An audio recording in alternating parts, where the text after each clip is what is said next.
Okay, we're ready here for Cuyahoga County Public Works Procurement and Contracting Committee meeting.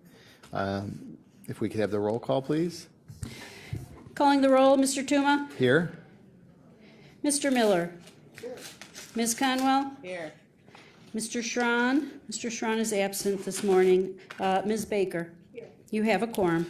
Okay. We do have a public hearing scheduled for this morning, and we're going to take the regularly scheduled ordinances or resolutions first. So I'm going to ask if there's any public comment related to resolution numbers 2017-0174, resolution 2017-0175, and resolution 2017-016. 0176 rather, and ordinance number 02017-004 only. Any public comment with respect to those resolutions? No, Mr. Chairman, no one has signed in to speak. Okay.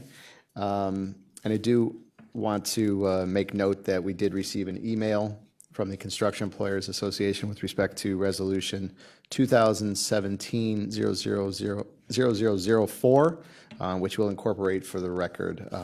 And other colleagues have that on the committee. So if we could, we'll start then with our 2000, I'm sorry, could I have approval of the minutes from the September 18th, 2017 meeting? So moved. I have a motion and a second. All those in favor say aye. Aye. Opposed, nay. The ayes have it. And we'll start with matters referred to committee then. So we can allow, I guess there's some speakers that Mr. Dever's waiting on, so we'll move forward with this portion here. 2017-0174, if you could, Madam Clerk. Resolution 2017-0174, authorizing the county executive to accept and approve various dedications of land in connection with permanent parcel number 736-12011, located in the city of Shaker Heights, authorizing the county executive to execute the final plat in connection with said dedications. Okay, and if we could, if you could please state your name for the record.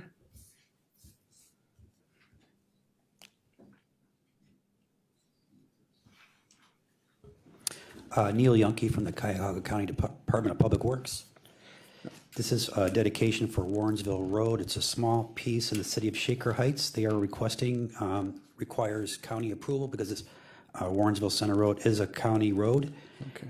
They are widening the roadway by 5 feet. They are going to be putting in a trail path there for some project they're working on. Okay. When do you expect the anticipated completion date?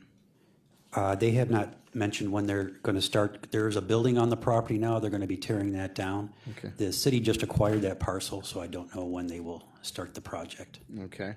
Any questions from my colleagues? Ms. Conwell? Through the chair, to Mr. Yoki. Yes, Yunke. And so what is the role the exact role that the county plays? We are just saying that we approve that they are going to widen the roadway. So it's just an approval to, Yes, that we accept it. all right, thank you. Okay, any further questions? Okay, and as far as the time frame here, what are we looking at as far as moving this along? As soon as we get the approval and the resolution and the executive signs, they want to record the plat at the recorder's office. And then, as far as their project, I don't know their times for the project. Okay, I guess what I'm getting at is, does it require the full 3 readings, or are you looking to move this? I'd like to move this along, yes. Okay. With that, could I have a motion for second reading suspension? Second. Okay, so we have a motion and a second for second reading suspension. All those in favor say aye. Can I have one more question? I'm sorry, Ms. Conwell has one more question. In regards to this resolution, does the widening of the roadway impact any individuals' homes? No. Okay. Okay. Thank you. Thank you. So we had a motion and a second for second reading suspension. All those in favor say aye. Aye. Opposed, nay. The ayes have it. If we could, thank you. If we could have for the next ordinance read, please, or resolution. Resolution number 2017-0175, authorizing a second amendment to contract number CE 1300-548 with Mirisufum for lease of office space in the Marion Building located at 1276 West 3rd Street, Cleveland, for the period December 1, 2013 through October 31, 2017, to extend the time period to October 31, 2018, and for additional funds in the amount not to exceed $1,219,536. Okay, if you could please state your name for the record. Yes, good morning, Mr. Chairman. John Myers on behalf of Department of Public Works. Okay, We have a one-year amendment before you regarding the Marion Building with the owner, Marsupan LLC.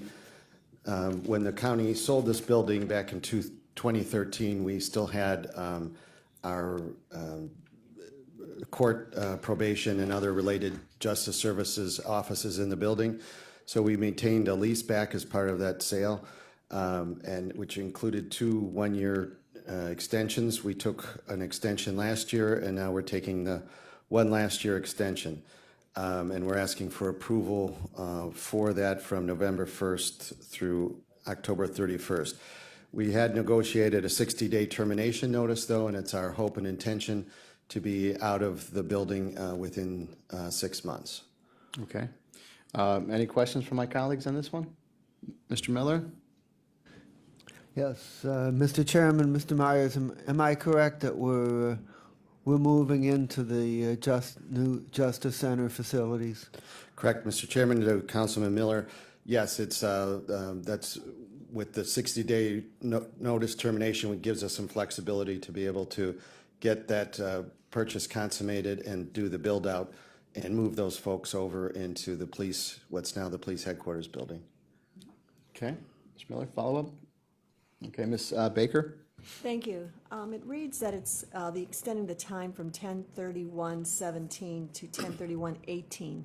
That's a year. Correct. But you said you're going to be moving out in 6 months. Yes, hence we had negotiated the flexibility to leave early, but the option was for an entire year, so we've opted to take the entire year since we weren't exactly sure when the sale would be consummated and the work completed to allow for our justice service agencies to move into the building. So we're hoping and anticipating it'll be within this first 6 months.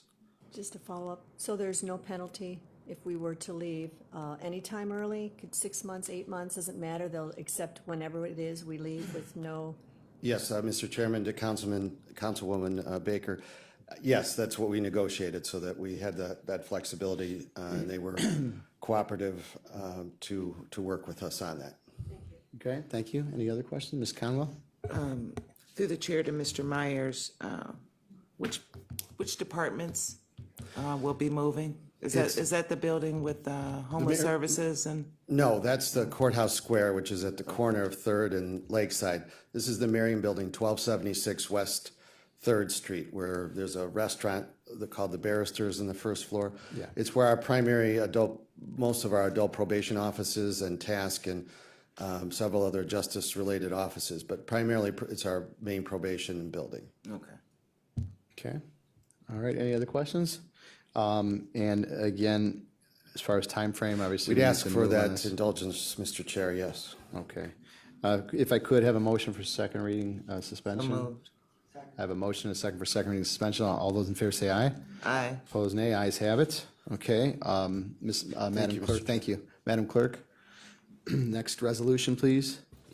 Resolution number 2017-0176, accepting a loan in the amount of $225,000 from Ohio Public Works Commission to finance the Broad Rock Drill Drop project in the city of Parma. Dave Marquardt from the Department of Public Works. Okay. This is a request for approval to enter into an agreement with the Ohio Public Works Commission for constructing the Broad Rock Drill Drop project in Parma. The loan amount is for $225,000. The project involves constructing a sanitary sewer outlet for servicing homes with failing septic systems in the Broad Rock Court and Old Rockside Road area. These funds will be combined with other funding sources when the project occurs. The total project cost is $2.1 million. If there's any questions, I'll be glad to answer them. Okay, just to reiterate then, so it's constructing sanitary sewers where, what fail, I didn't catch it. There are failing septic systems system, in okay. Broad Rock Court and Old Rockside Road area. Okay. Parma is under a consent order with the EPA. Right. To service the area with sewers. Okay. Any questions from my colleagues on this? Mr. Miller? Yes, Mr. Chairman, Mr. Marquardt, is this basically our project, or is the city of Parma doing the project? This is our project. Being paid for from sanitary sewer funds and other funding sources that, grants and loans that we receive. And is the city of Parma putting money into the project? Well, it's their customers that participate, that we collect assessments from annually to pay for sewer services. So in that sense, yes. I see, okay. Okay. Ms. Conwell? They were answered. Okay, yeah, they were answered, okay.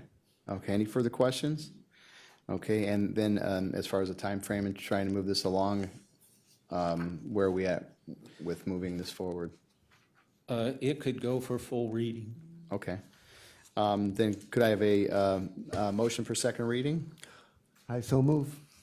Okay, I have a motion and a second for second reading. All those in favor say aye. Aye. Opposed, nay. Ayes have it. Thank you, Mr. Marquardt. And then the final resolution, Madam Clerk? Ordinance number 2017-0004, amending section 501.15 of the Cuyahoga County Code to modify the requirements of contractors. Okay. And we have someone here to discuss 2017-0004. I know we talked about this earlier, and it appears there's an amendment here from Mr. Miller, I believe. Yes. Good morning, Lenora Lockett, Office of Procurement and Diversity on behalf of the Fiscal Office. Again, this is continuing discussions on an ordinance that was drafted by the Law Department regarding the certifications required for vendors. The main intent of those modifications were to make it clear which certifications were primarily for public improvement contractors. Right. And for details on that ordinance, I would have to defer to the Law Department who drafted that ordinance, and I believe we have Sarah Kamick here. Okay.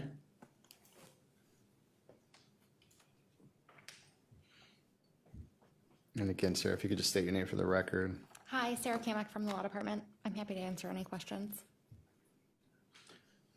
Mr. Chairman. Mr. Miller? I would like to move a substitute, and the substitute is contained in the packet, and the substitute actually contains only one relatively minor amendment, and as the legislation currently reads, the current law is that all contractors would have to have a drugs in the workplace control policy that complies with the state code language that applies to public improvement contractors. Yeah, so. The proposed language that we currently have before us says that that state policy would only apply to public improvement contracts. What the proposed amendment does is that it maintains the idea that that state policy would only apply to public improvement contracts, but it says that everybody would have to have a written policy of some kind in place that and would provide a copy of it to us upon request. So that's the substitute, and I move the substitute and request someone to make a second. Okay, again, then, so it's for the contractors to have their own policies in place to provide to the county? every contractor would have to have a written policy in place, and the public improvement contractors would have to have a policy that's consistent with the state drug-free workplace policy that applies to public improvement contractors. Okay, any other questions from my colleagues on this? Ms. Conwell, okay. I think that's a reasonable amendment to add from Mr. Miller. Appreciate you taking the time to work with the law department on that, and the law department taking the time to go through this, because I know we had some questions and reservations last time we brought this before the committee. So with that, We need a second. okay, could we have a second? All those in favor say aye to accept the substituted amendment? Aye. Aye. Opposed, nay? The ayes have it. Okay. Thank you. It was easy. Okay. Sticking to my script. Excuse me, Mr. Mr. Chair, Madam did Chair. you want to send this to the full council for consideration? Yes, yes. So could I have a motion for, how would we do this? Amended, Mr. Chairman? I'm sorry, Mr. Miller? Being an ordinance, we normally don't do a suspension on these, so I'm going to make a motion that we refer resolution or ordinance number 2017-0004 to the full council for second reading as substituted on its merits. Okay. And could we have a second on that? Okay, so we have a motion and a second. All those in favor say aye. Aye. Opposed, nay. The ayes have it. Thank you, Mr. Miller, for rescuing me on that. Okay. Moving along, Madam Clerk, looking for my script. We'll move into the public hearing if there's nothing further from members of council on any of those matters. This is a first public hearing for ordinance number 2017-0003. We will now open the first public hearing for consideration for an ordinance enacting Chapter 720 of the Cuyahoga County Code, authorizing Cuyahoga County to levy county motor vehicle license taxes upon the operation of motor vehicles on public roads and highways pursuant to Chapter 4504 of the Ohio Revised Code. Any correspondence received for or against the ordinance from citizens who do not testify will be distributed to all county council members and will become part of the official public record for this hearing. I will now recognize anyone who wishes to speak for or against the proposed ordinance. Please come to the podium and state your name for the record. You'll have 3 minutes to make your presentation. Madam Clerk, is there anyone here? Mr. Chair, no one has signed in to either be a proponent or opponent of this issue. Okay. With that, we officially will close the public hearing on that, on 2017-003.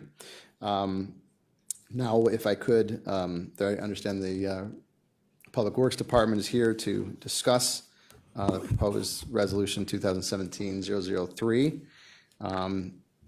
So if you could, Mr. Dever. Good morning, Mr. Chairman. Mike Dever, Department of Public Works. Thank you for having us this morning, and we're happy to be here to give you information on this ordinance that we have presented or brought forward to the council. At first, we have reached out to various experts to provide testimonial on the proposed legislation, and my hope was first to let them come forward and speak on the general item itself, and then we can, and then my hope is to provide a presentation to you on the details of the ordinance. So with that being said, our first person that we'd like to bring forward or to provide testimonial is from the American Society of Civil Engineers, the Cleveland section here, Gina Beim and Edward Adamczak, and they're going to come up and give you a brief overview of the Northeast Ohio report card. Okay. Thanks.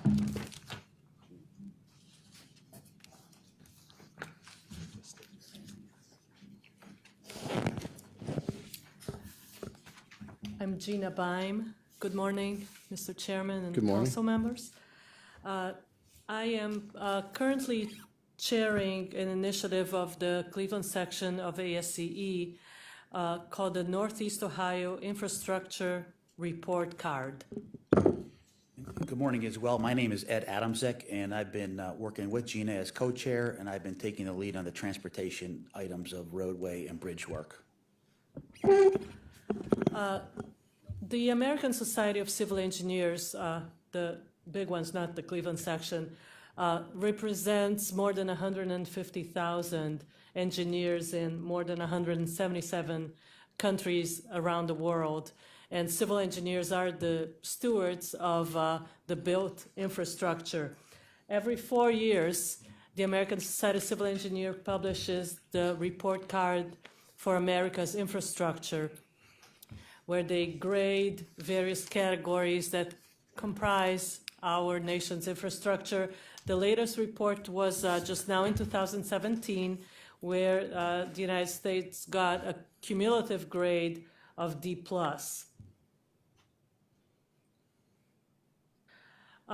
In assessing this grade, what ASC does is looks at the capacity condition, funding for infrastructure, how infrastructure is maintained, how it affects public safety, needs for the future, and how resilient the infrastructure is, and the grade of innovation.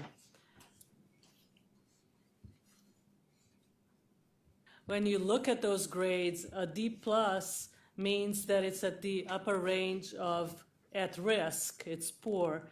Anything below a 63 is really unfit, so a D is not so good. For infrastructure to be considered exceptional, it would have to be adequate for future needs and not just adequate for now. Adequate for now is in the 80s range, which means it's good. In your handout, you will be able to see the grades that the national infrastructure got on each of these categories. One of these arrows? Looking at trends, which is what's important for us to look at, as a whole in the United States, the infrastructure is declining from a D+ in 2013 to now a D- in 2017. Specifically looking at roads and bridges, which is the focus of our attention today, the nation's roads have been at a steady D, and the bridges, which were at a C+ in 2013, are now, unfortunately, at a C-, so trending down. Can I ask,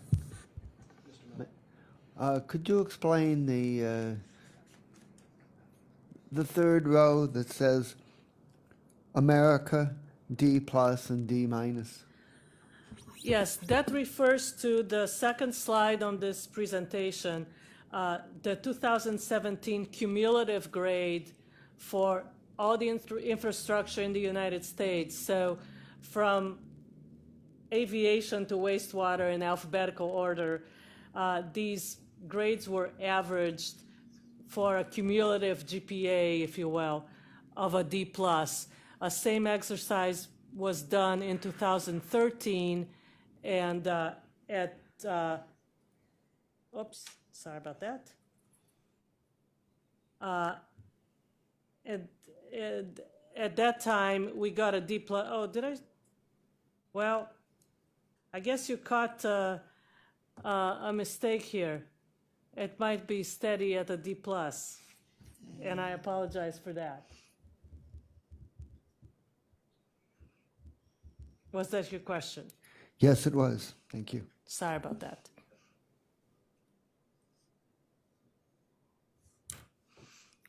So part of the ASCE's charge was to figure out what's the funding situation, you know, what are our needs, what's our current funding levels, and what is the gap. And as you can see, we have a tremendous gap in our country, $1.1 trillion according to their estimate. Now, certainly that's a large number, And the only way that will be overcome, in my opinion, is that, it's going to take a group effort from both the federal, the state, and locals doing what they can to close the gap. So right now, you can see the funding gap at 1.1 trillion we're 55% short of the need right now. So there is a significant funding need out there. Now, our report card here in Northeast Ohio focused on the 5 counties that are part of the NOACA region. So it's Cuyahoga, Lake, Geauga, Lorraine, and Medina. And our work was really modeled after the national report card.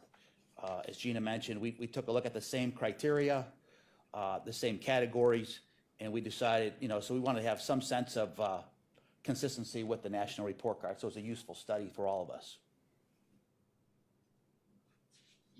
Again, my focus has been on roads and bridges, but our group has tackled 11 of the 16 categories. We needed to find people to kind of lead the charge on each one of these, and it's quite an effort to go through the exercise. So we're making great progress today on these 11 categories. Now, as far as preliminary results, I'd like to share with you some information here. The 5 counties of NOACA, we basically are mimicking the national trend. Our conditions are mediocre to maybe trending downward, and the funding challenges are present as well. Most of the agencies we interviewed, we're not really building new systems now, adding capacity. We're into system preservation. So, maintaining our bridges, it's really in our roadways, similar to like the way you would handle your car. If you get the maintenance work done on a regular basis, whether it's changing the oil, checking the tires, doing those kind of repairs, it's much more cost effective to do that, and your vehicle lasts a lot longer in good repair. So that's a similar concept. It's nothing new, but I think there has been an increased focus on that. Another tool that's out there is asset management tools that are becoming very commonplace. And really what that is agencies are taking a look at their entire inventory of assets and trying to determine, where is the best use of our limited funds that we have to make wise investment choices. As far as the time frame on our Northeast Ohio report card, we started this endeavor a bit over a year ago, December, and up till now, we're still in the research phase and collecting information. Our goal is to, by the end of spring next year, is to have a report that's able to be distributed widely to all of us here.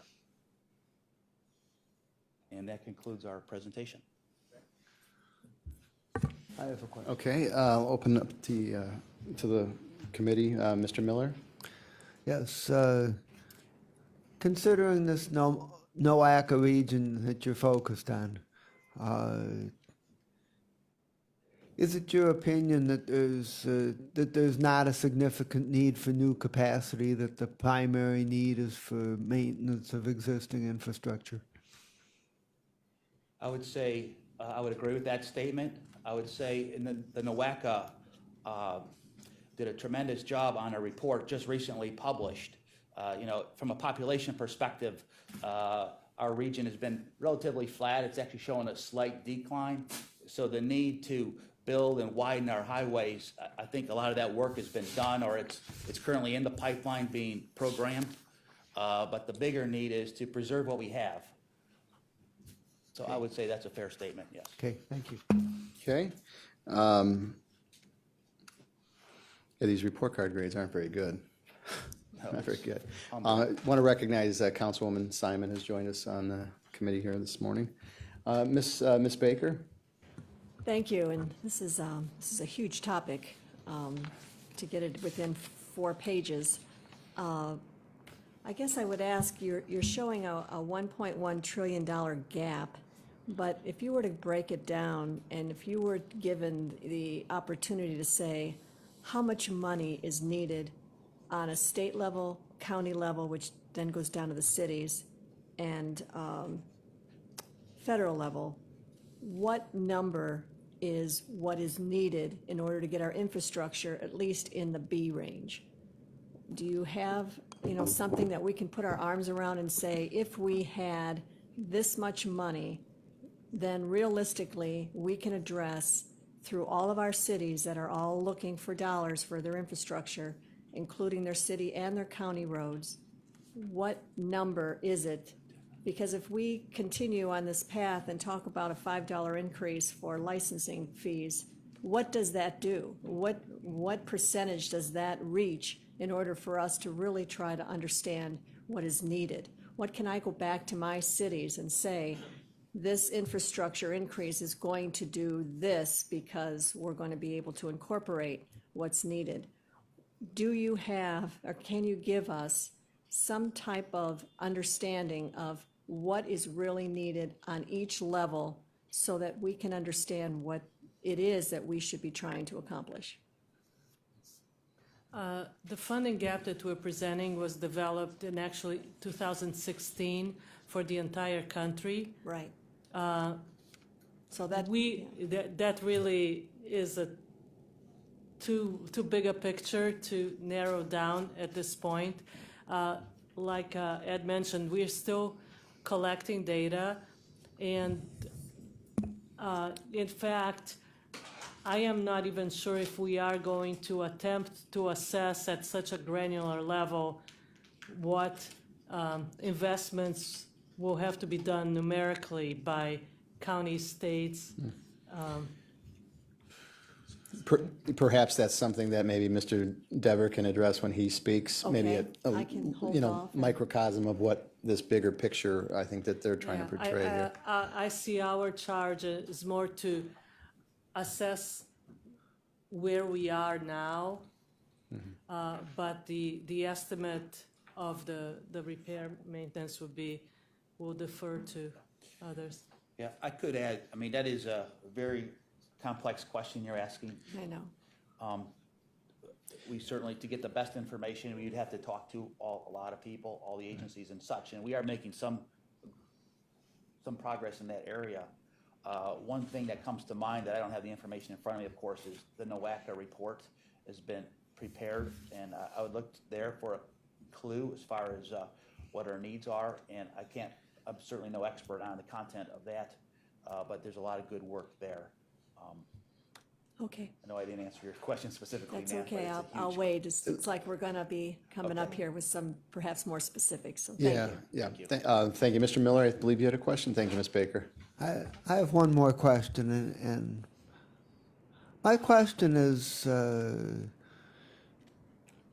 how much work is being done on materials improvement, and if so, with what prospects? I mean, what I'm thinking about is the typical road projects, 25 to 30 years is the lifetime. If we could get that up to either 50 or even 100, well then we'd have a much better chance of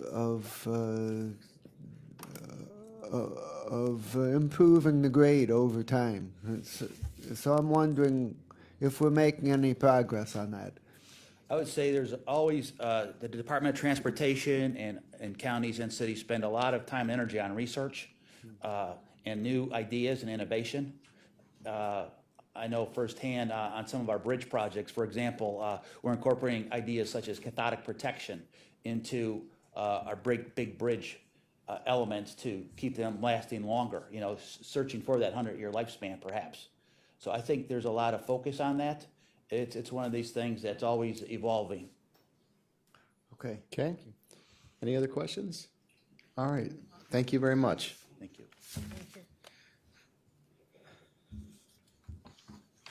Thanks, Gina and Ed. I appreciate that question, Councilwoman, and I think we'll be able to provide clarification on that.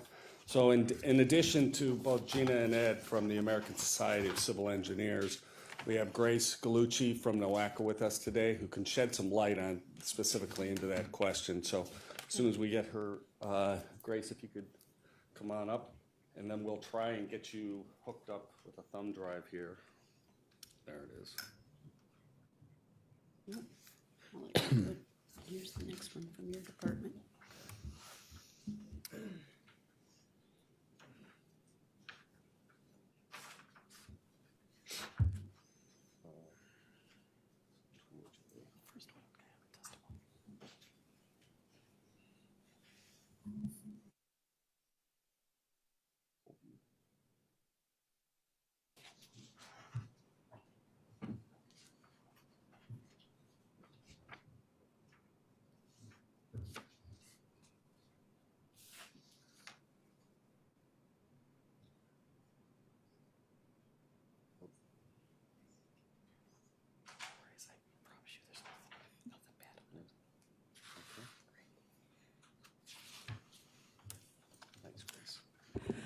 Okay, Good morning, Chairman Tuma. Good morning. Council. Thank you very much for giving me the opportunity to talk about infrastructure needs in Northeast Ohio, particularly in Cuyahoga County. So with my presentation today, I want to really ring to 3 points. One is that the participation of Cuyahoga County leaders in the decision-making and the oversight of NOACA should provide evidence to you of good stewardship of tax dollars in support of your hearing on the county motor vehicle license tax. Secondly, the NOACA investment in Cuyahoga County does require local match dollars and support to execute that this would address. And then thirdly, the importance of asset management to the county and to the region will demonstrate the need for further funding, that we have more needs than funding available. So I do want to highlight overall the partnership between NOACA and the county. Obviously, most of you know what NOACA does, but for those in the audience that perhaps do not, just very quickly, we are the federally designated metropolitan planning organization for Northeast Ohio. We conduct the multimodal transportation planning for the region, and we determine how federal transportation dollars are spent. Cuyahoga County has a number of board members on the NOACA board. NOACA has 45 board members, and 24 of them are from Cuyahoga County. In addition to the 6 that are from the city of Cleveland that I do not have listed on here, there are 3 from the administration, including County Executive Armin Budish, 1 from County Council, Councilman Anthony Hairston, and then a number of mayors and managers from the suburban cities. And we have 3 regional representatives, GCRTA, the Sewer District, and the Port Authority, and all these folks represent Cuyahoga County. NOACA is organized with a structure very similar to yours in terms of committees, subcommittees, and advisory councils. And I only bring this to your attention to let you know that all of your members are extremely engaged in the committee process and are very much informed and take leadership positions at the NOACA board level. NOACA's vision statement is very simple and straightforward. Strengthening regional cohesion, preserving existing infrastructure, building a sustainable multimodal transportation system, and to what end? To support economic development and enhance the quality of life. Today, we will mostly focus on the preserving existing infrastructure component.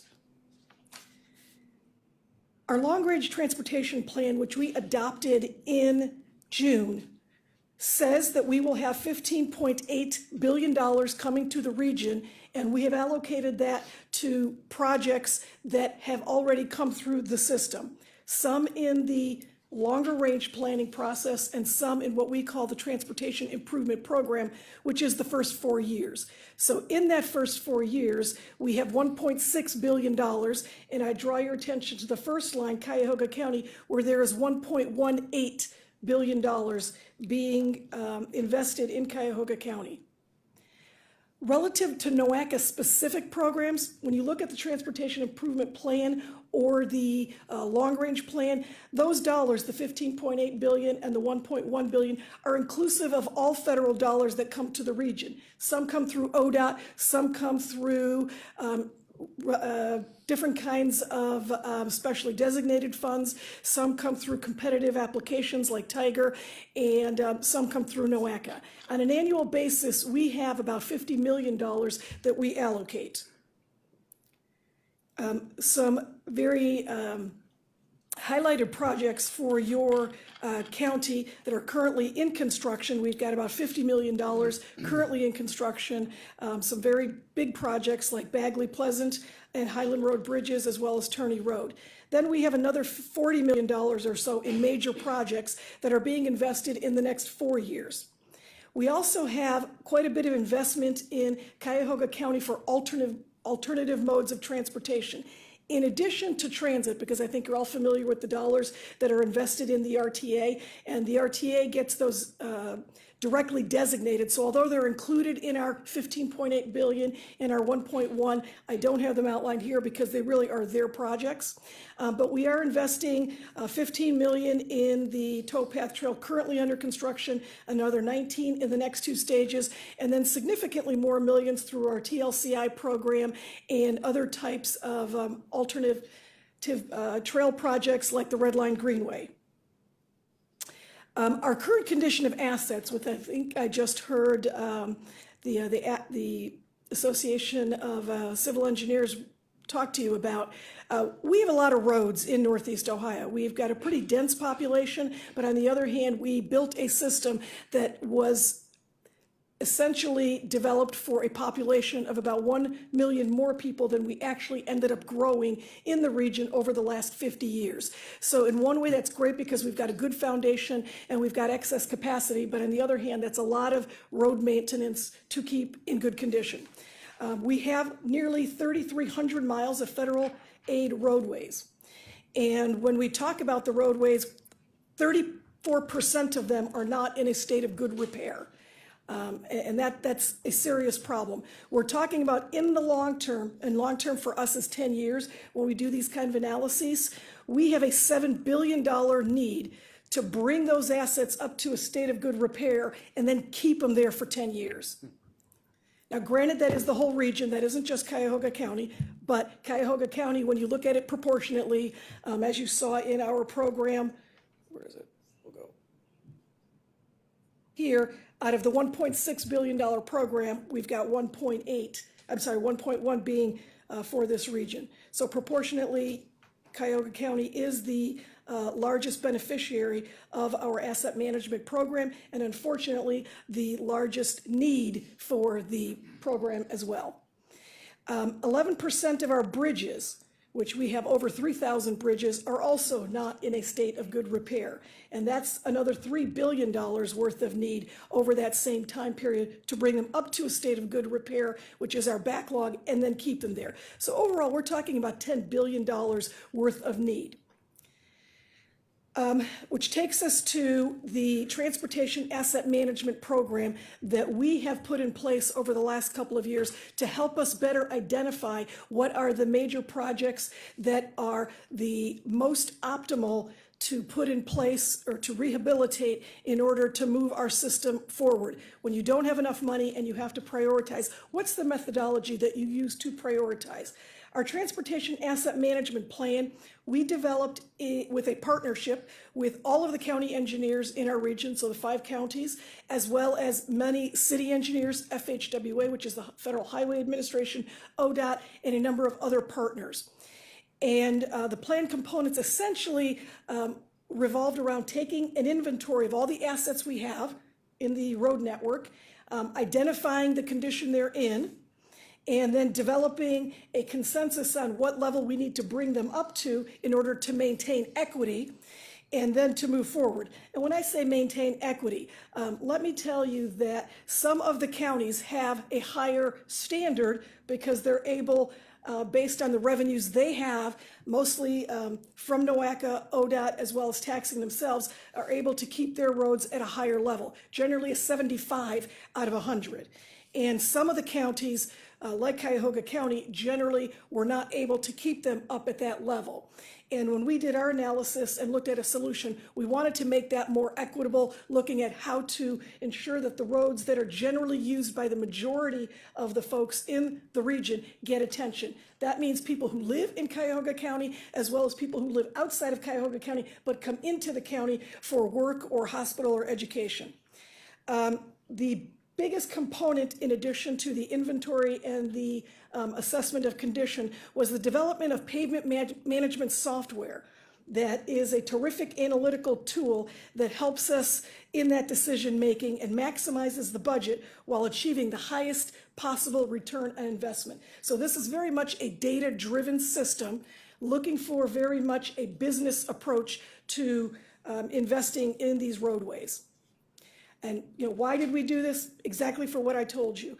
We want a successful long-term performance planning approach, very tactical, very proactive, data-driven, informative, and collaborative. what we had in the past often was predicated based on first come, first serve. And so you applied to our organization, you got in the queue, and when you came up, you were funded.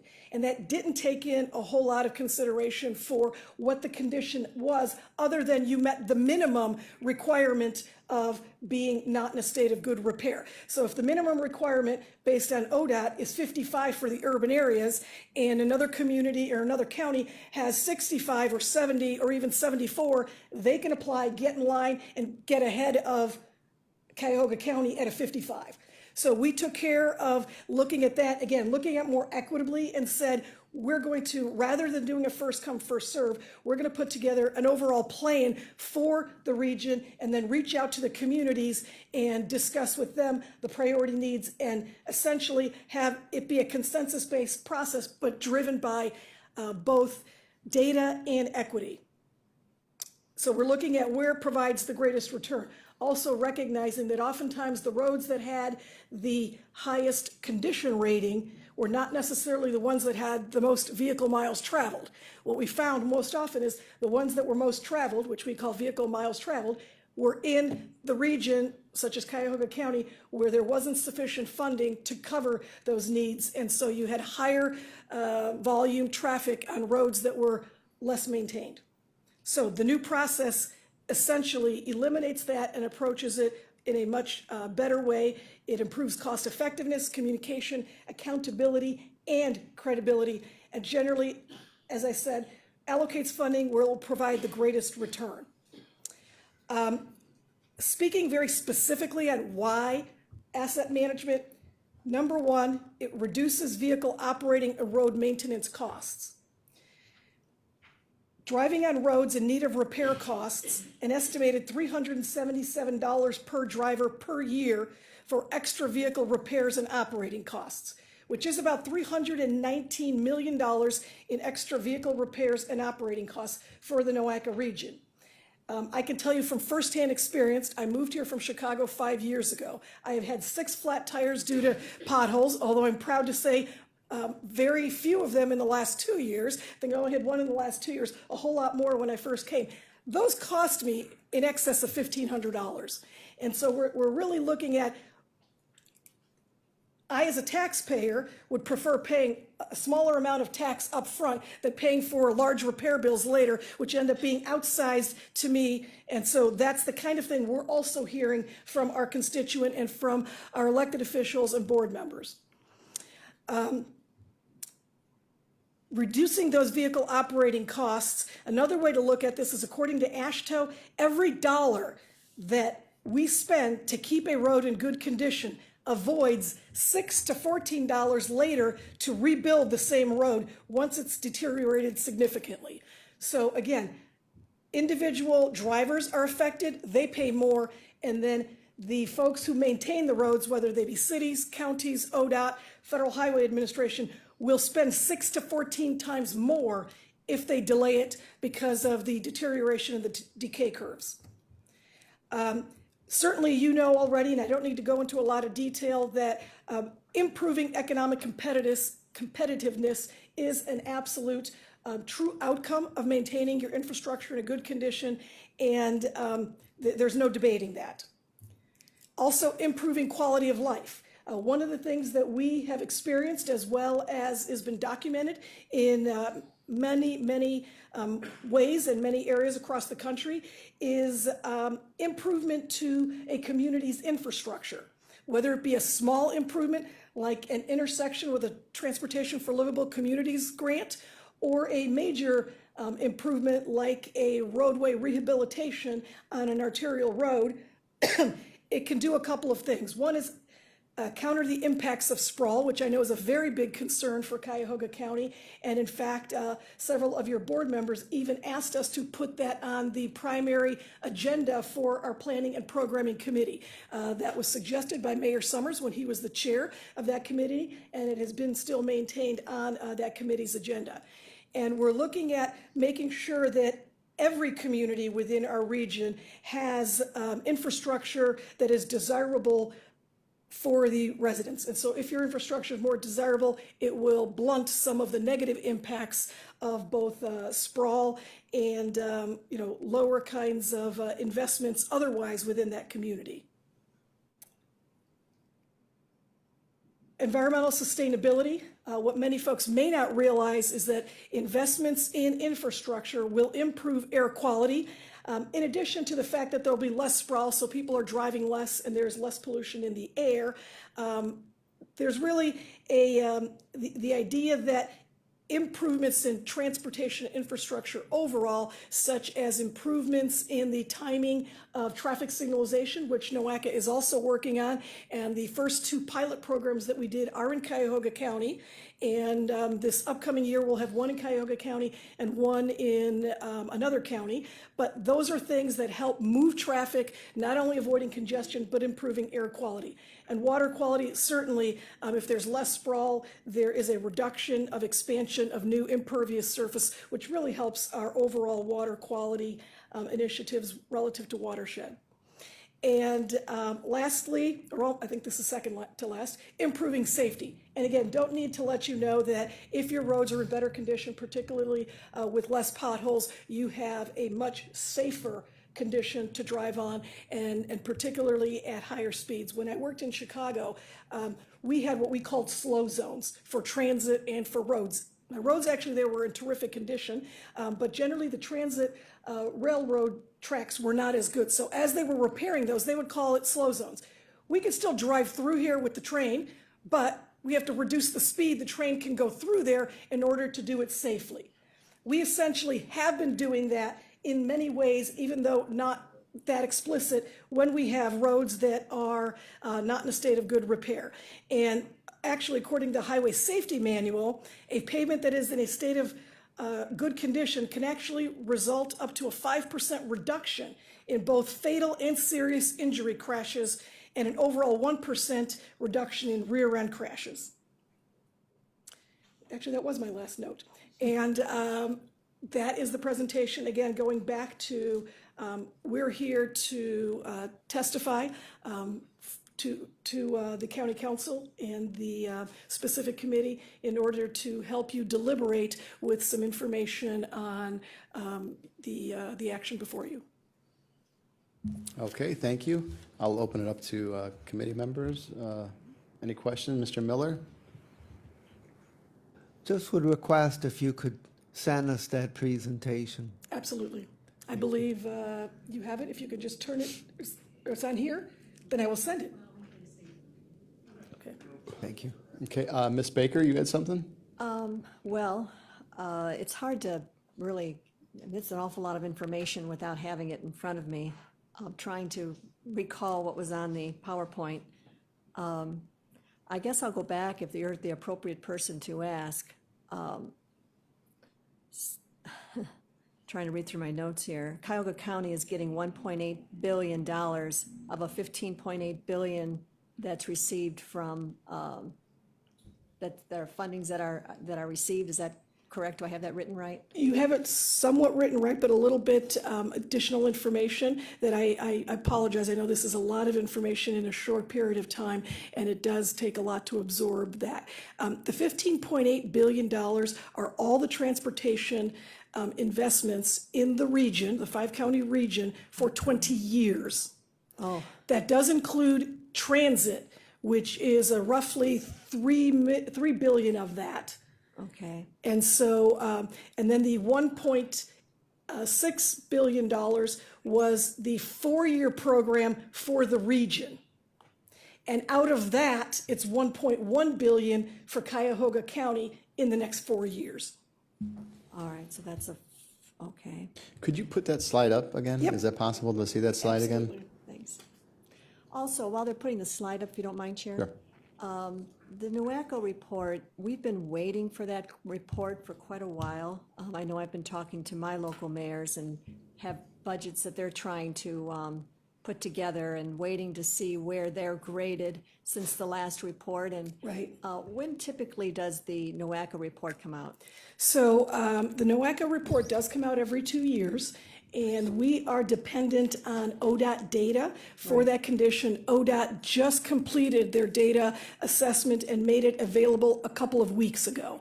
So we are feverishly working on the reports, and we have put Cuyahoga counties as the priority. We've already given some preliminary data to the county, but that report in its final form should be done almost any day now. You know, the slide, just for the record, could I see the one with the, it was the county comparison? That's it. Thank you. Thank you.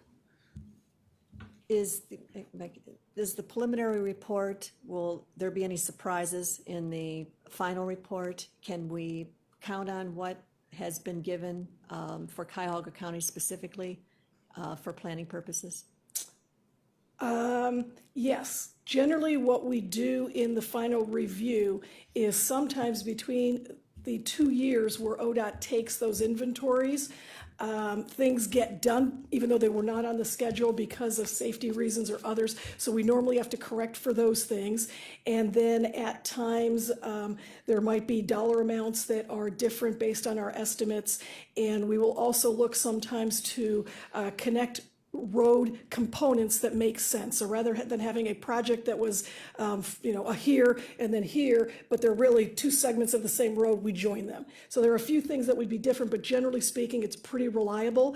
The other aspect, which isn't that pertinent to Cuyahoga County, because most of your things are actually on the system, the grid system, but sometimes there are gaps between ODOT data and what the cities have, and we'll have to go out there and put that data together even with the gaps, so we'll go out and do some inspections. But it's pretty reliable if you, the preliminary data. Yeah. You want me to continue or should I? Yeah, you can continue. All right. The 1.1 billion of Cuyahoga's, that is over the next 4 years. So you would take that number, divide by 4? It actually is out there, so 2018, 19, 20, and 21. So we essentially I have see. 500 million of it up front in 2018.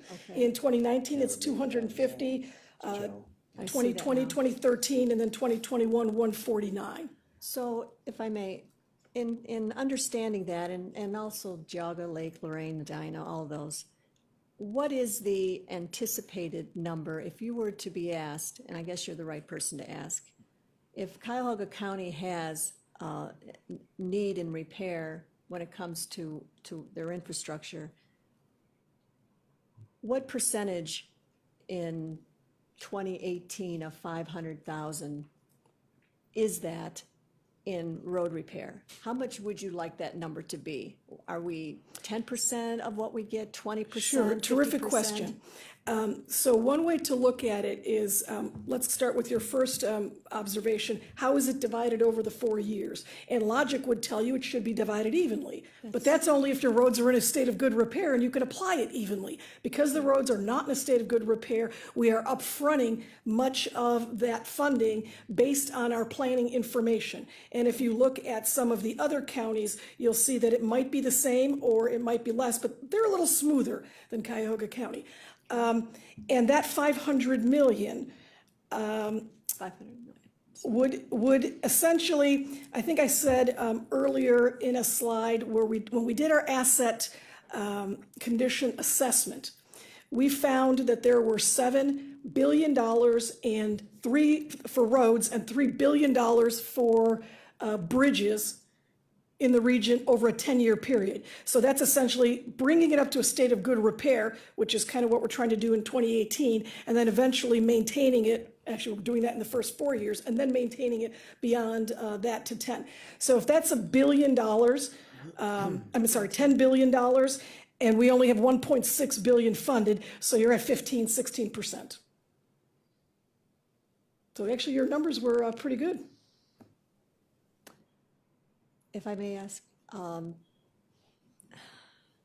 specifically in my district, and I represent District 1, which is the Westlake, Rocky River, North Olmsted, Fairview Park, and Bay Village, we tend to do a lot of the surface repairs, and what happens, it seems anyway, that our roads don't get then graded fair to poor, which is what I believe the standard should be before we're even considered on the list for repair, which kind of is different than what was said earlier about a dollar in saves us dollars out.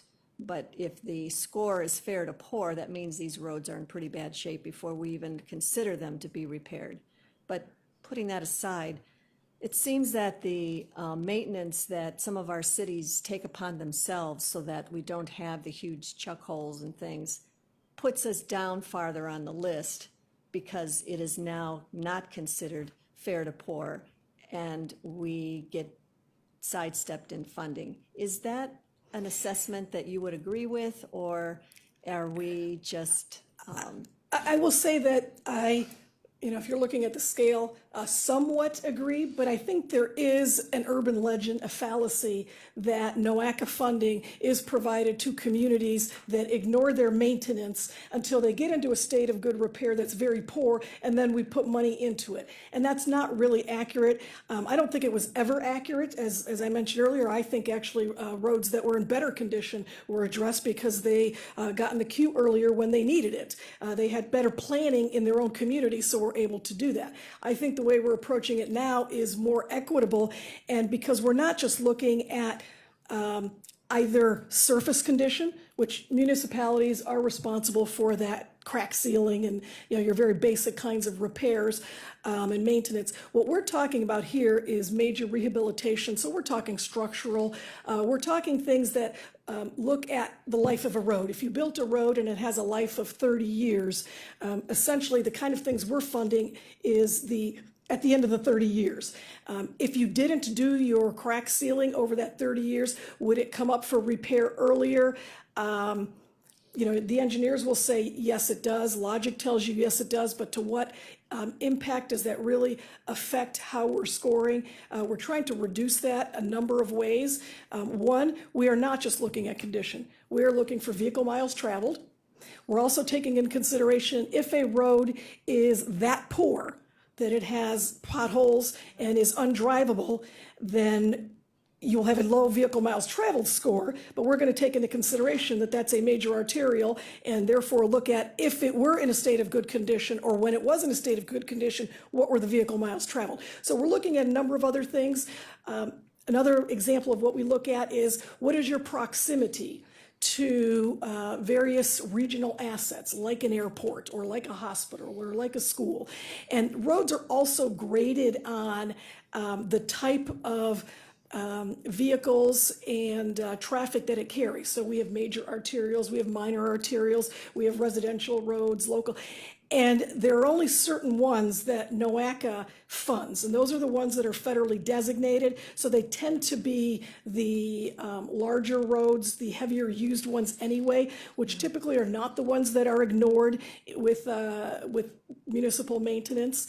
Most of the times, the ones, unfortunately, that get I won't say ignored because it's not really that they ignore them. The ones that get less prioritized because the funding isn't there are roads that are not on one of those designations because of a number of reasons they shouldn't be on that designation, and therefore funding from NOACA perhaps isn't available, funding from ODOT may not be available, so it's left to the communities. The other thing that I will say that is a big impact to the geography that you cover, and also to Cuyahoga County in general, because you have, I think, 56 communities, and out of those 56 communities, 55 of them are incorporated, and one is a township. And in the incorporated areas in the state of Ohio, the municipalities are responsible for their own maintenance, including the heavy rehabilitations. Right. And that's really the dilemma. So ODOT does have an urban paving program, but it is only $33 million for the entire state, which generally can cover just a few roads in a year in our region, literally maybe 2 or 3. That hasn't been changed, I think, for 2 decades, that number. So that's really where I think some of the issues arise, and that wasn't always the case. So that happened, I want to say 15, 20 years ago. So some of that, and then my understanding from many of our board members and many of the elected officials that I speak to, some of the changes at the state level relative to the local government fund. has impacted their ability to maintain the roads, because that was a fund that was generally used by localities to do that kind of work. We are trying to allow our dollars to be stretched the furthest, and we are really spending a lot of time in our committees, our board-led committees, to ensure that the dollars NOACA invests are both the best from a business perspective and the most equitable concerning all the things that we're talking about. Thank you. Just to follow up, Sure. it's difficult to explain why a county road or a state road wouldn't be funded by the state or county. So when we're looking for local dollars to take care of a county road, you can understand their own roads, but a county roads, it's, and then if we're asking for an increase, ultimately, what does that do for those roads? Is that'll be another conversation I'm sure we're gonna have, but, you know, where's that funding going? And what is that going to do to help in what we're continually fighting for funding in our roads? The last question I'll have just for right now, there are better and more efficient cars on the road, which means that their fuel is more efficient. They go farther with less, which means they pay less. So that's less money going into the pot. What are your thoughts about that? I mean, how much have we lost over the years in fuel money, tax money, because the cars are smaller, more efficient? Perhaps people are maybe not driving as far, or they're using public transportation, that Right. whole piece. So that's a very interesting point. Although it is correct and very true that we, over the years, have developed more fuel-efficient cars, so there is less gas tax collected because of that lower efficiency. But at the same time, we've had a substantial increase in population and drivers. So they are now driving essentially the same miles with the gasoline that actually gets taxed. Then to make, I suppose, another point, the gasoline tax at the federal level, I can't speak to the state as much, although we can if we need to get to there, but the federal funding is the one that we really work with the most. At the federal level, it hasn't been increased since 1993.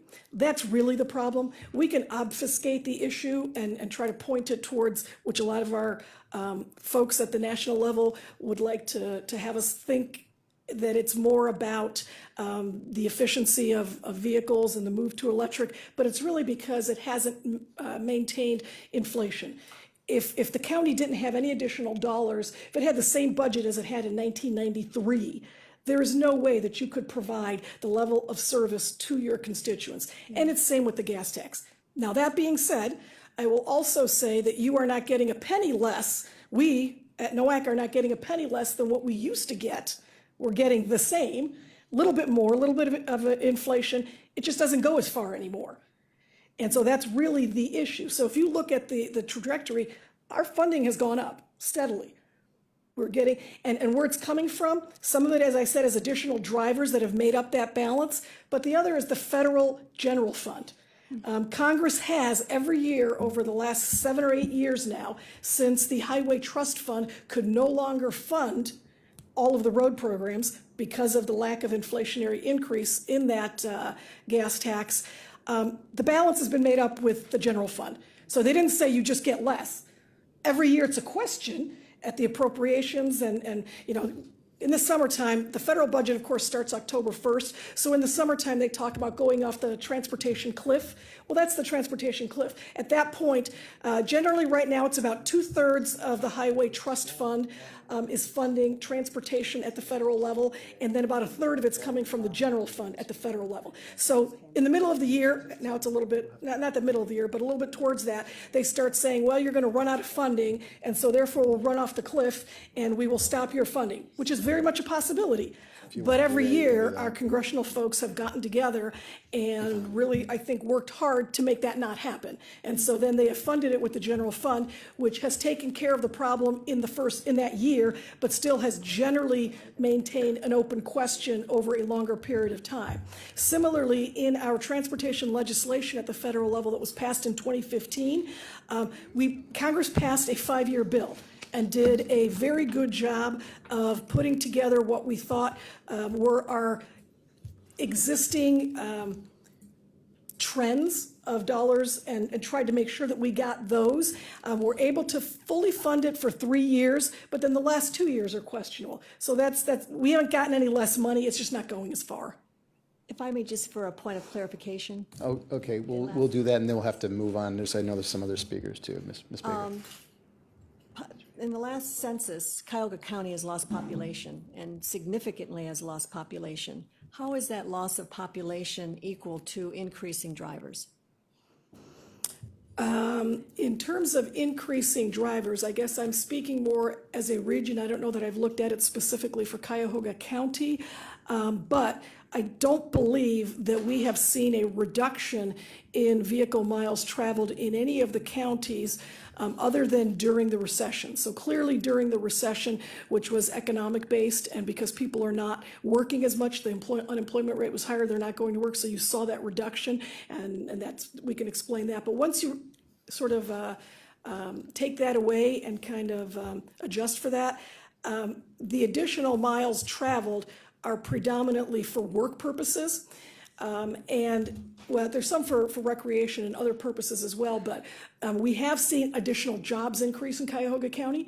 And so you do have people coming from other counties. They may have moved and the population may have been lost in Cuyahoga County, but many of the jobs not only are still here, we've seen an increase. And so people are driving in. The other thing is they're driving farther. So if they're a sprawl, again, maybe somebody doesn't live in Cuyahoga County, but they're filling up their gas tank in Cuyahoga County because that's where they work, and they're traveling more every day. Okay, Mr. Thank you, Miller? Chair. Thank you, Ms. Baker. Mr. Miller, final question? Ms. Galucci, how well is Ohio doing in getting its fair share of federal transportation dollars, and how well is Cuyahoga County doing in getting its fair share of what the state sends us from the federal government? Let's start with Ohio.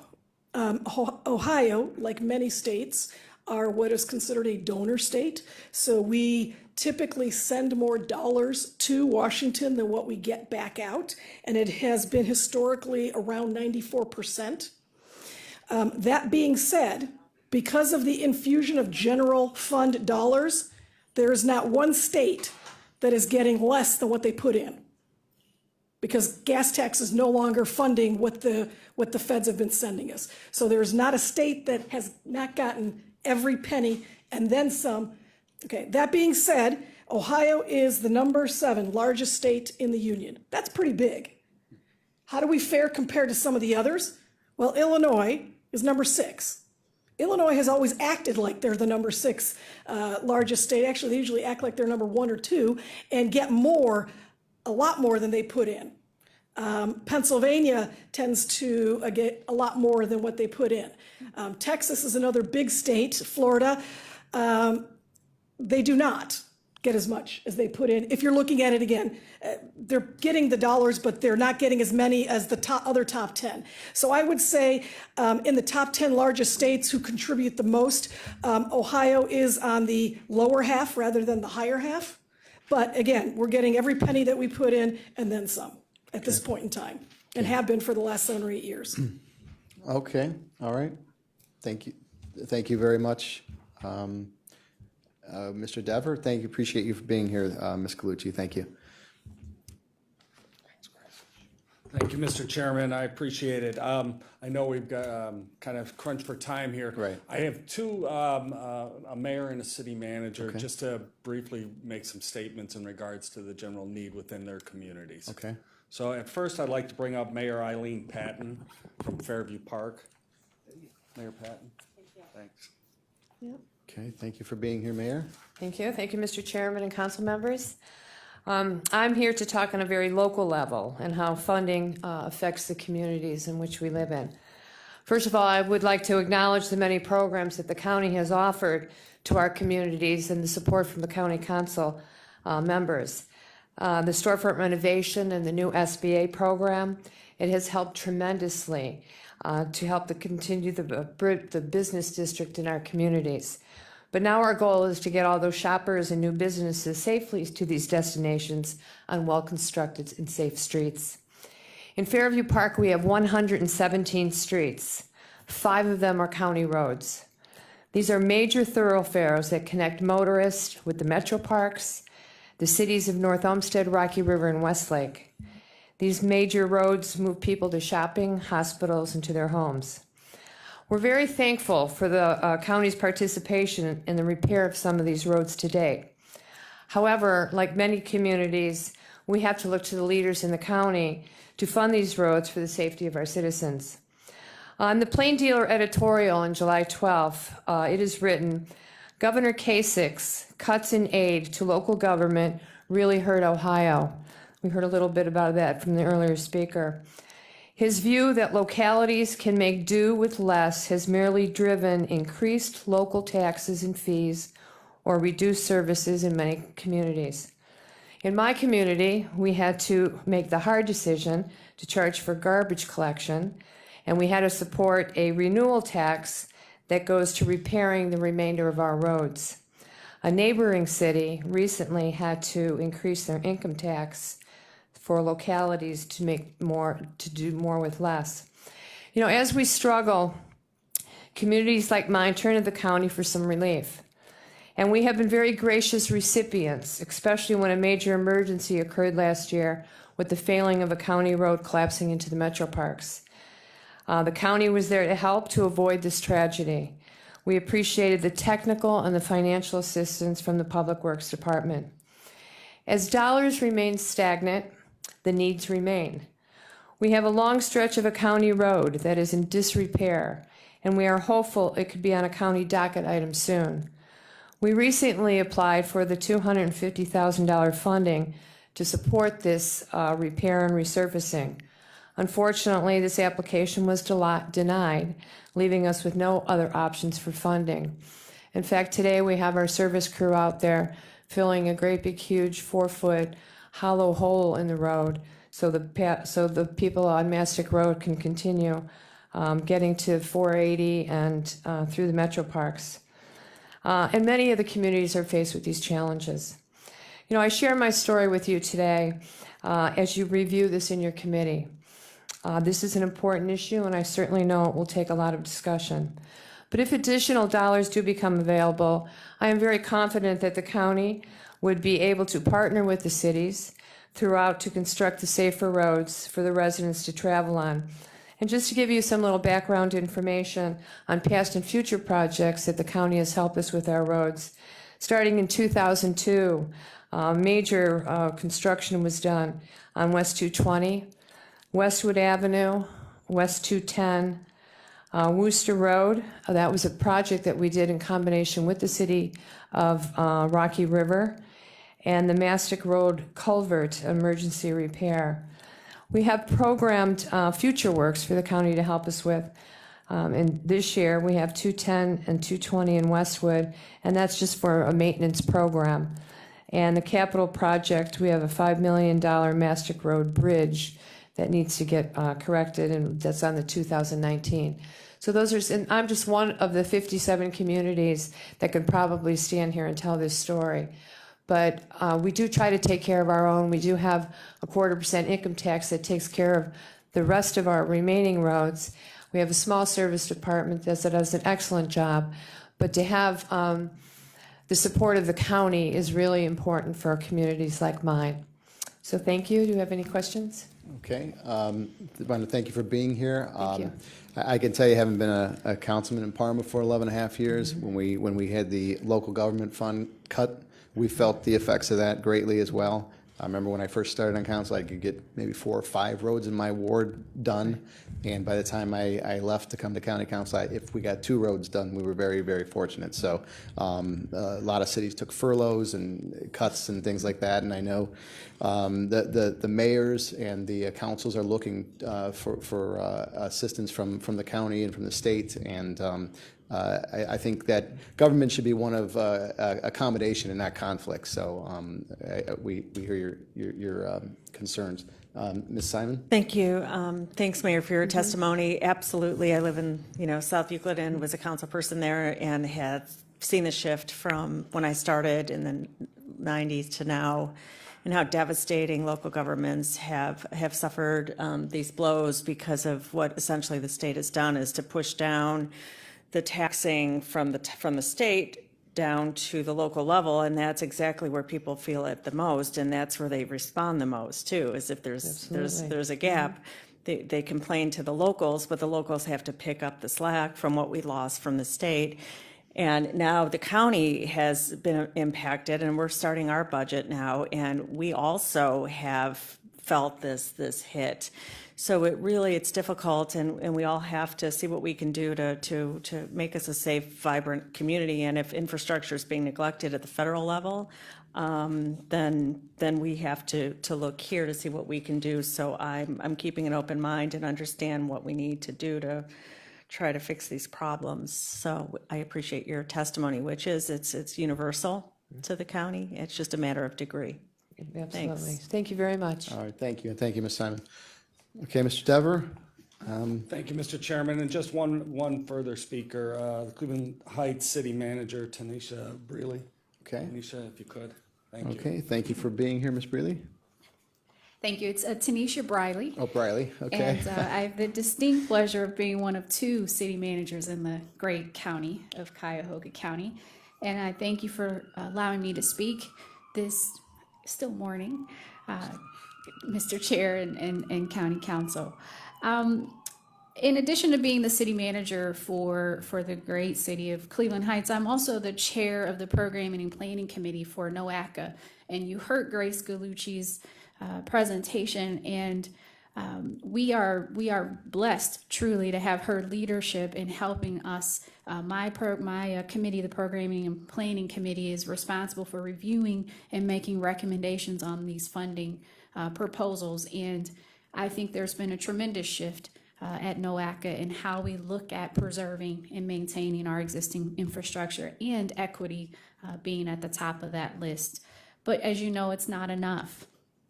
So Cleveland Heights, as an inner-ring suburb, we're adjacent to University Circle, and that's a wonderful benefit for us, but that also means we have a lot of folks driving through our community. So we aren't just talking about the residents of Cleveland Heights and the infrastructure that's needed for our own residents, but we serve a greater community. In fact, all of the eastern suburbs that are traveling either to University Circle for work or to downtown Cleveland. And so it's important that our infrastructure, which is a core service delivery for us at the city level, for you at the county, and the state, I would imagine as well, it's a core service for us. And infrastructure has been neglected for various reasons that we've all talked about today. The county has been an extremely great partner for us in the city of Cleveland Heights. Since 2000, I would say we've received about $18 million in funding to help maintain and improve our road infrastructure and our network.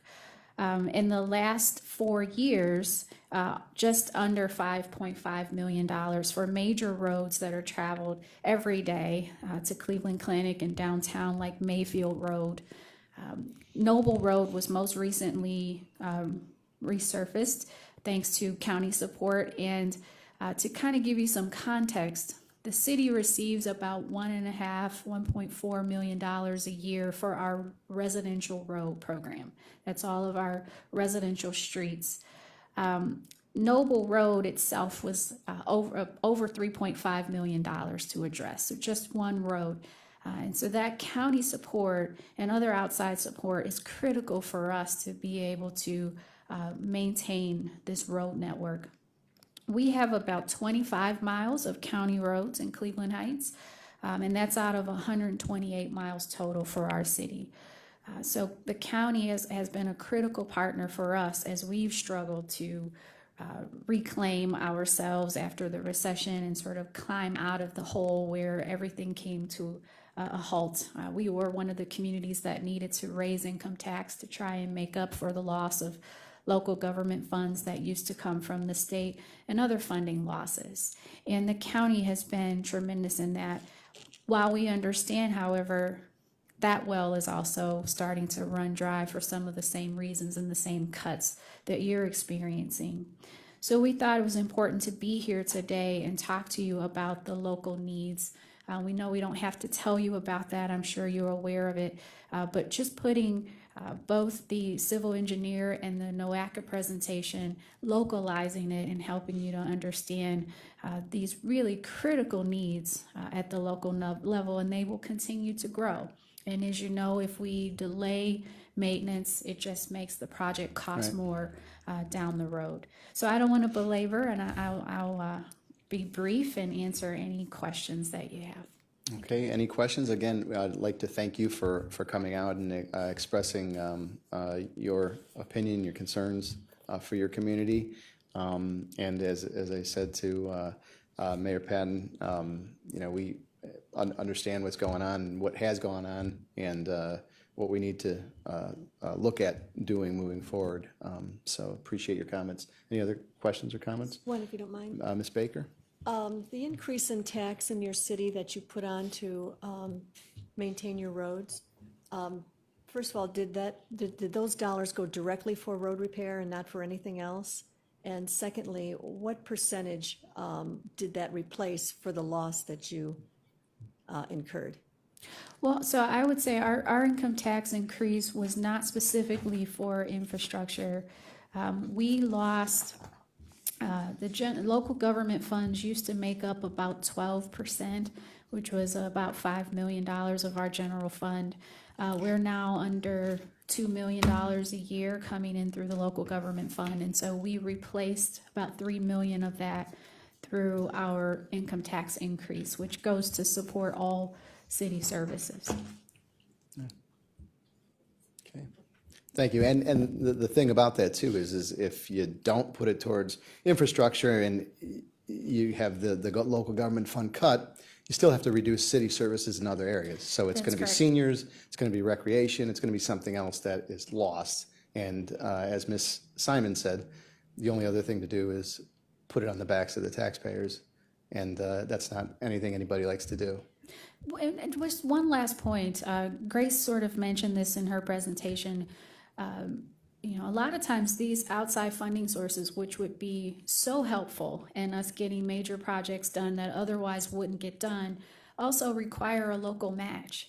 And that's been very difficult for communities to come up with as we struggle just to maintain basic public safety and other core service delivery. Having to come up with a 10 or 20% match has been difficult as well. And you know, things like the income tax increase help to create some funds for us to be able to do that. It's difficult to look at what you could have done if you could just come up with your share and know as a community you can't deliver that for your residents because the money just isn't there. Right. Okay. Thank you. Thank you. Okay, thank you. Ms. Briley, right? Yes. Okay, thank you. Okay, Mr. Dever, thank you. Thank you, City Manager. I really appreciate it. So I do have a brief presentation, and I'll try and go through it as quickly as possible. The testimonials and these presentations will make sure that everybody gets copies of what was discussed today so that you have that. So for next week's hearing, which we have scheduled also. So with that being said, I'm going to start off on the on my presentation. I have a few of my colleagues here from the office also. County Engineer Dave Marquardt is at the front here. Nicole English, who's in charge of planning and programming for the office. Tom Sotek, our Chief Engineer, and Mike Chambers, our Fiscal Office from the department, along with Anka Davis, who is our in-house legal counsel. So if we can move along here, and feel free to stop me if you'd like on any questions. So today's agenda, I'd like to go over the county's responsibilities, the current road and bridge funding, review conditions of county roads and bridges, which was brought up earlier, the funding challenges, and then ultimately the regional benefits of this legislation. So our inventory is inspected and maintained. It's 20-foot spans, greater bridges on county roads throughout the county, which is 202. 10-foot to 20-foot culverts are spans on culverts on roads in the township, which is 8. And then less than 10-foot spans on county roads in the township, which is 87. Inventory and inspected by the city is 20 and 10-foot span on county roads and municipalities. While these are, county participates in many projects, there are specific responsibilities.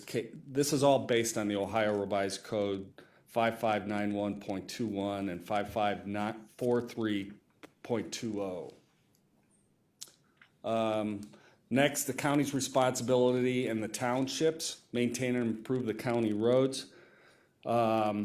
This is our only clear responsibility of roads is in the township, which means it's 22 miles in Olmsted Township, and then also Chagrin Falls Township, which is Falls Road and Main Street. That's based on the Ohio Revised Code 207.13 and other sections. Also required to provide engineering assistance to the township for roads, culverts, subdivisions, and stormwater drainage, per the ORC also. The county maintains the tax maps right across the hall from us here. The county engineer has responsibility related to the maintenance of the county tax maps, and that's required by the ORC also. County participation. In municipalities, the county historically participated on projects and county roads in two ways, and that's through improvement projects and the maintenance program. The improvement projects are programmed through an agreement with the municipalities, which we bring forward before this council. Often large projects that cross municipal boundaries or involve a variety of funding sources, including federal funds. Some municipalities are not certified by ODOT to run projects utilizing federal funds or do not have the capability to provide the local match, which the city manager just made reference to.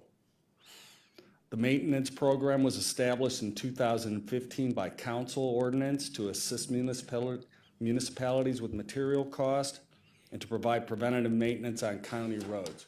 A very successful program that we've increased funding to it, and just about every community has participated in that in the county, which includes crack sealing, pavement repairs, striping, catch basins, and a few others. Sorry. Current road and bridge funding. So I'll get into this in the subsequent slides, but the motor vehicle registration fees, permissive license fees, the state gasoline tax, federal funding through NOACA, ODOT, and the County Engineers Association of Ohio. DOPWIC, Issue 1 grants and loans, and other grants. Okay, the vehicle registration fees. So $20 base license fee. This is our major source of funding that comes from vehicle registrations. The base motor vehicle registration fee is $20 and has been since '79. This is split between the county and the municipalities. $20 in 1979 equals a buying power of less than $6 today. So these funds have decreased when you consider the price of projects increasing. Permissive license fees have been added in increments of $5. The first in 1967, which all comes to the county, and this is the fund we call the $5. Another pair in 1987, where $5 comes to the county, and the other $5 is split between the municipalities and the county. This is where we refer to the 750 fund.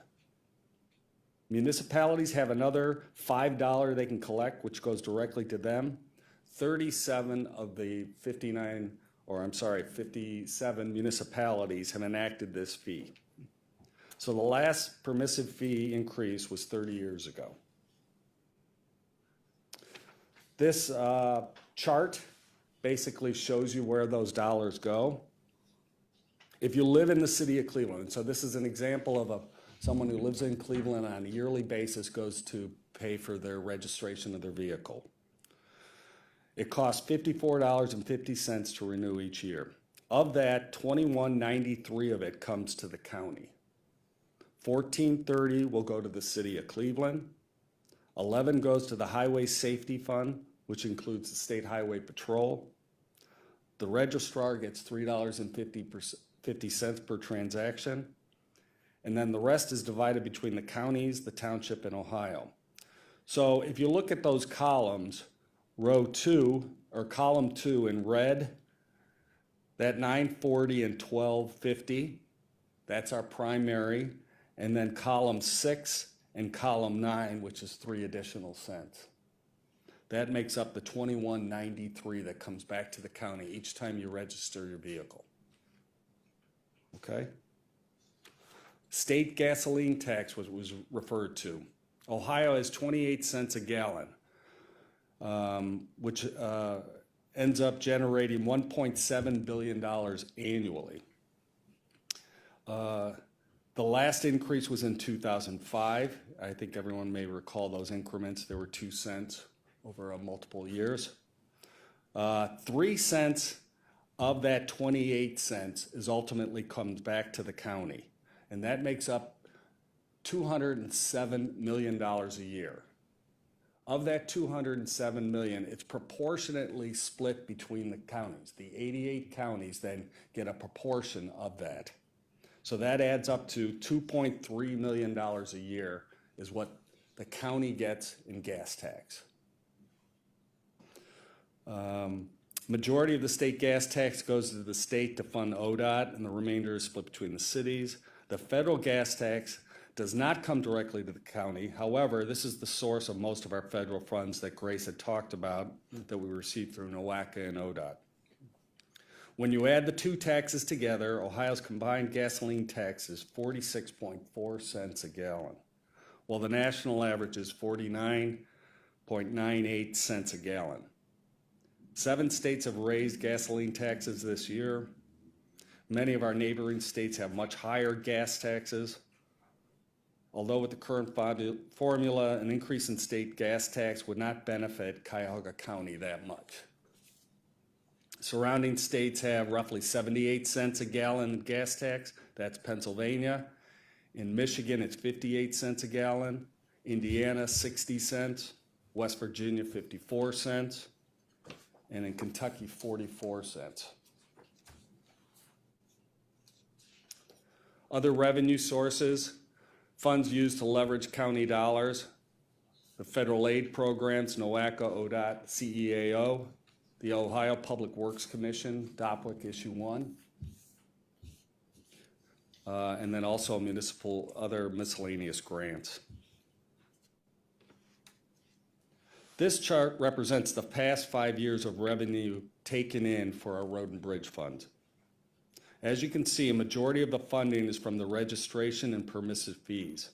Approximately 25 of the 29 million comes from the registration and permissive fees. While the total revenue has remained consistent, the value of the $1 has declined, so we're getting less product for the revenue that we're taking in. In 2015, you're now able to buy for 2 years worth of registration, so we'll see a slight increase number in 2016, but we're not sure how this is going to impact funding in the subsequent years. So it's something new that the state has enacted.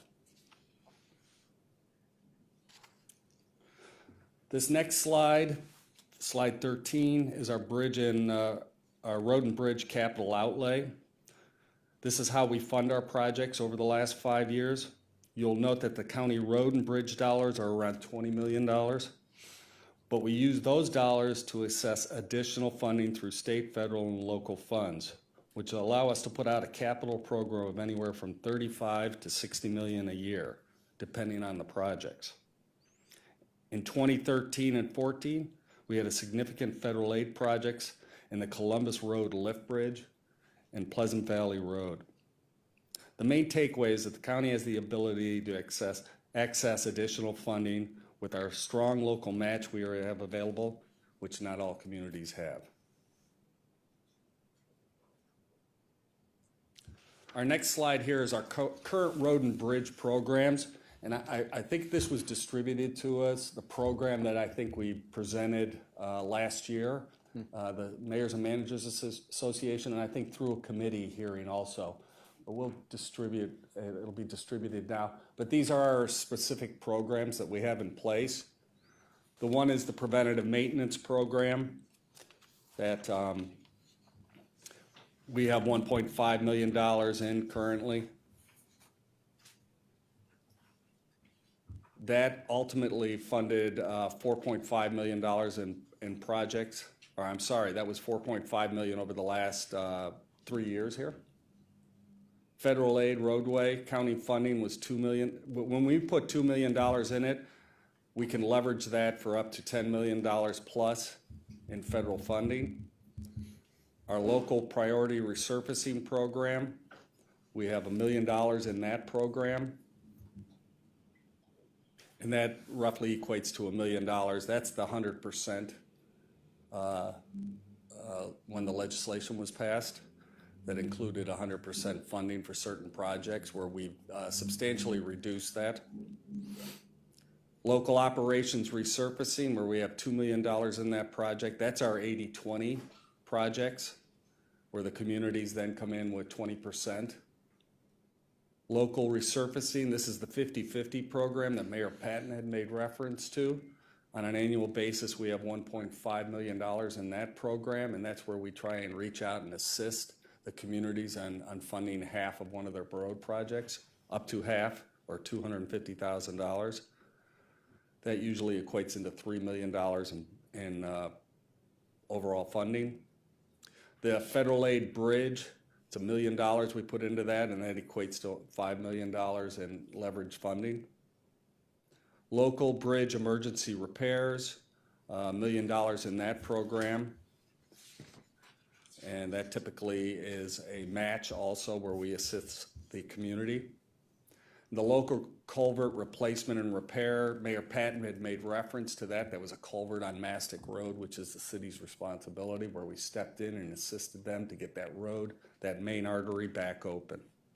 Once again, this document will give you a more clear breakdown of that information. The next slide here, I want to give you a brief summary of the conditions of the roads and bridges in the county. The first graph represents condition of our 210 county inspected and maintained bridges. In general, the bridges are in good condition. They're above fair.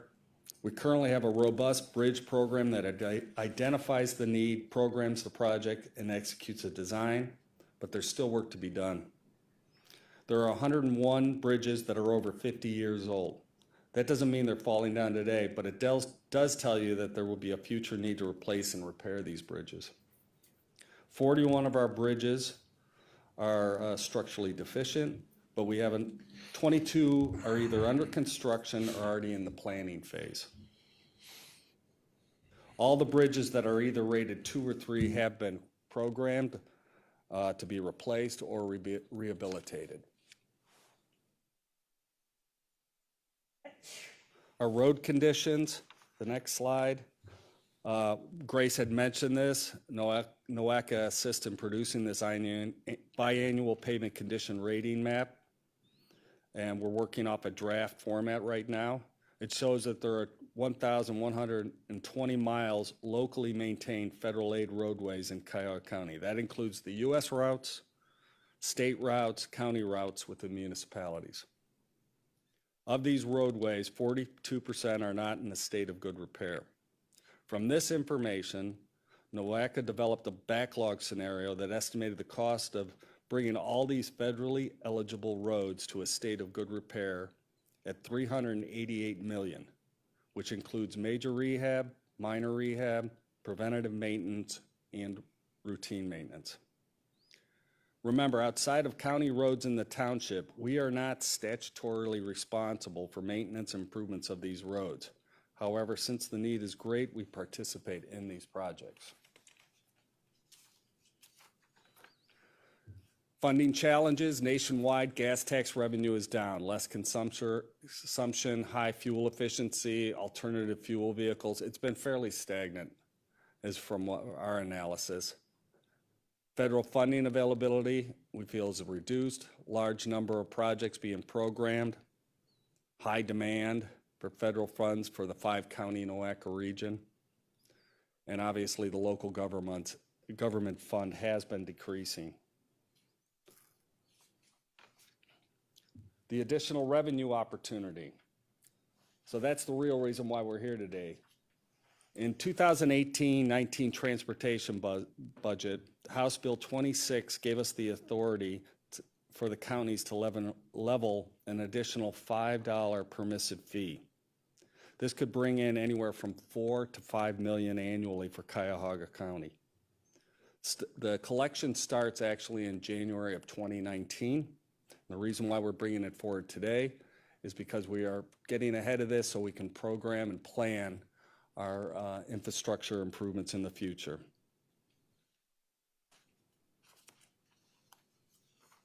The regional benefits. These dollars go straight into our capital programs for more road and bridge projects. The county is in the best position to multiply these dollars into more money through federal, state, and other grant opportunities. The county is the expert in administering federal aid projects. We're the largest LPA program in the state. Many municipalities are not certified to manage these type of projects with federal funds. The county can cross municipal boundaries with projects, making it easier to get large projects completed. There's an added economic benefit to the region.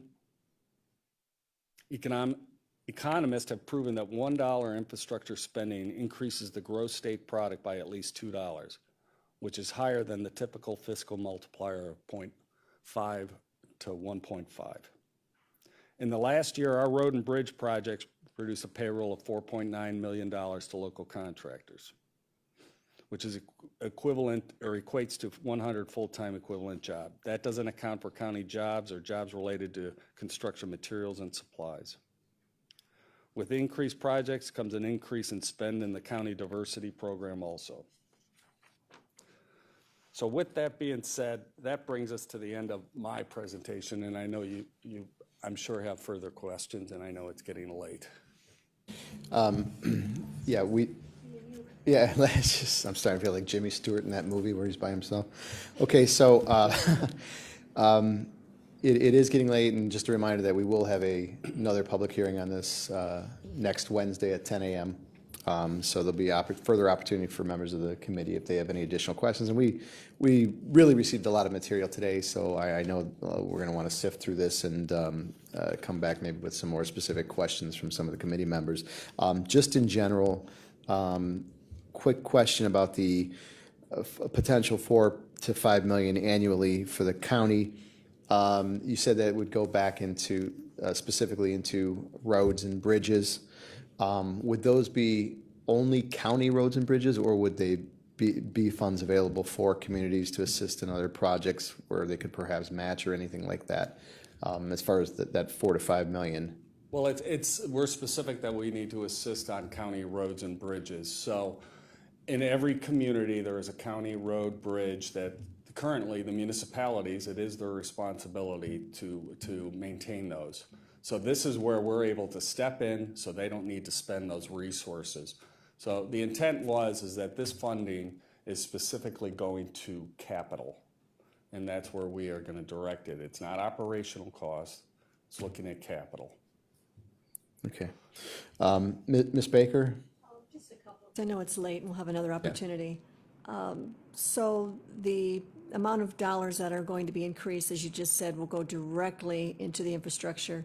Given county or city, it's in cities, so and they're lacking county money. Sure. So I don't really see a problem there.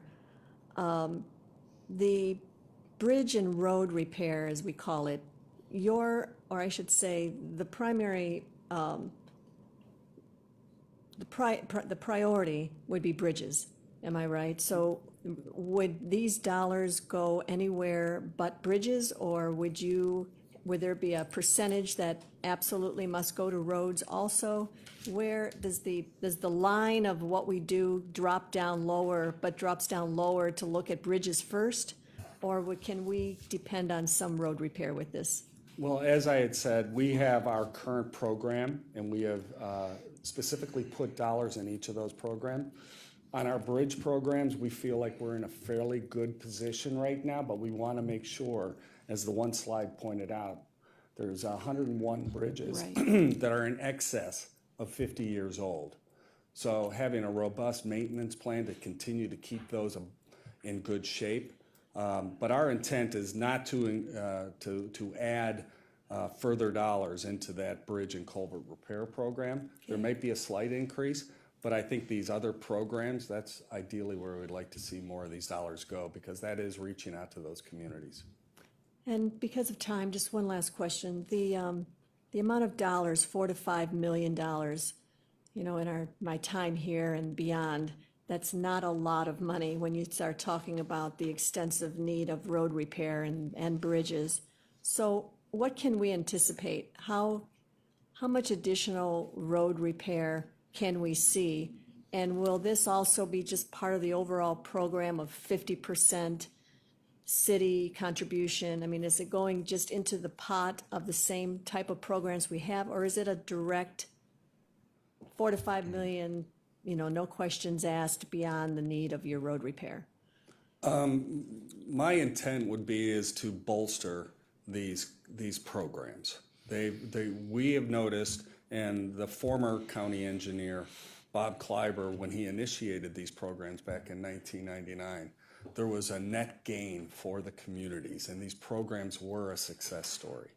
Mr. Kleiber left, there was change in government, we went in a bit of a different direction. But we have noticed, and we've talked to many of the experts in the field, that this is a successful program of what we're running. And so that's, my intent would be to continue to bolster these individual programs, and we see the most bang for our buck, we think, when we continue to do that. So just to follow, so to anticipate, if we have a list of 10 that NOACA suggests these are your worst, and we take our direction from that through ODOT, would that list then perhaps grow a little longer? Would we maybe have 12 or 13 or 14 different types of road projects that we wouldn't have been able to do before because of this increase in tax? Yes, and I think that's the ultimate goal here, is to get that much further in front of this, because we don't see the support coming from either the federal or the state level. So the fact of the matter is, ourselves here in the county need to step up and try and take ownership and address this issue. Now, it is a burden, obviously, on the average taxpayer, but we foresee this being able to get ahead of our current deficiency, should I say. Mm-hmm. So to your question directly, yes, I see us being able to take on more projects. With the current staff I have, it's Right. not adding additional personnel to handle Right, it's good these. to note. Okay. The NOACA representative stated that they didn't believe that the amount of cars on the road has diminished over the loss of population, but actually have increased. But on one of your slides, I think you had where part of your challenges were that we were receiving less dollars because of less vehicles, I believe, on the road. Is that interpreted, did I interpret that correctly, or? Actually, I'm going to ask Mike, Do you our fiscal agree? officer, because I had him scrub the data and get into it deep. Where So are maybe we Mike can- in the motoring vehicle population that, I would think with less and considerably less population, that we would see less drivers, even though they could be in and out of the county and things, but what is your thought, just in increasing this license tax? Are we really just kind of trying to maintain, or will we really see an increase of what we're gonna be getting? And if you could just for the record state your name, just. Sure, Mike Chambers, Public Works. I did contact the state, and, because our database, I couldn't go back to 1987 from the last time. And at the time, the total registrations in 1987 was 1,102,000. In 2016, you're not going to believe this, but it's 1,102,000. So the same $25 million that we were operating on 1987 is the same $25 million we're operating on today. And really with inflation, that's more like $56 million. But there was a slight increase in the registrations, and they kind of dropped back down. And I can share this with you. Yeah, if you could, The state yeah. provided that to me, so. Good to So know. it's the same amount of vehicles. I guess people, I have 4, I got 3 kids, so they all have one as well, so. I mean, Right. Yeah, The that's old true. days where there was one in the family, you guys know, so. There could be a reason. Right. Okay. Thank you. Thank you, Ms. Baker. With that, then Mr. Dever will adjourn this meeting and would ask that you be back next week.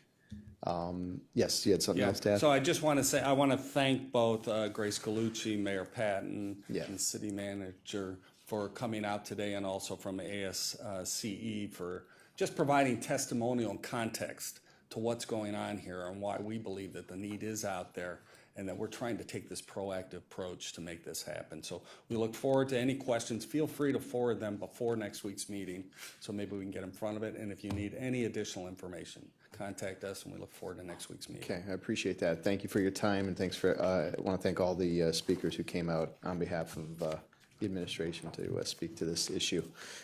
With that, Ms. Baker, is there any other miscellaneous business before the committee? And is there any other public comment, Madam Clerk? No, Mr. Chair. Okay, seeing none. If that, I could ask for a motion to adjourn. So moved. Okay, and I'll second that. So we'll end this meeting. Yeah, if I would have said no, we'd still be here.